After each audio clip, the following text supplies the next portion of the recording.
Illamento térmico da fachada, calefacción de biomasa ou a substitución das luminarias. Estes son algúns dos cambios que experimentou o Colexio Plurilingüe Santa Lucía de Moraña nos últimos anos.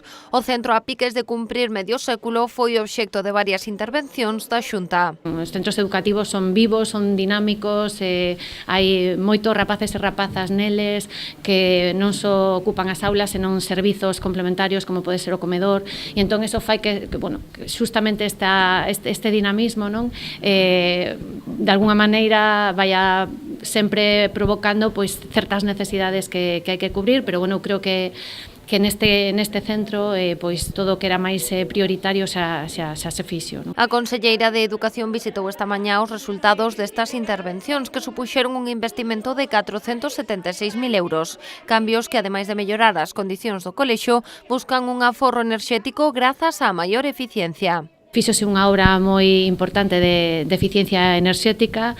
De feito, pois estábamos a comentar agora pois como se nota o cambio na temperatura e, bueno, non é só para mellorar as condicións térmicas do edificio, senón tamén para, de alguna maneira, que a enerxía se sea máis sostible e máis limpa, non? Neste caso, pois, sustituíronse as caldeiras de gasóleo tradicionais por caldeiras de biomasa e isto fai que a eficiencia enerxética se sea maior. Tanto dende a dirección do centro educativo como dende o Concello amosáronse satisfeitos cos resultados das intervencións. Así as cousas, aproveitaron a visita da conselleira para facer novas peticións. Dúas caldeiras que nos quedan de gasoil, que se supón que cando estos que deben rematado, pois xa deixarán de utilizarse, os baños que temos pendentes, que xa sabemos por aquí, e penso que xa quedaría ben. Eu en conversacións ao longo da obra e recientemente coa directora pois estábamos falando que parece pois un colexio novo, un colexio transformado e un colexio que tiña esas necesidades. No referido a iniciativas en colaboración con outras entidades, o CPI Santa Lucía tomou parte en varias accións do Plan Proxecta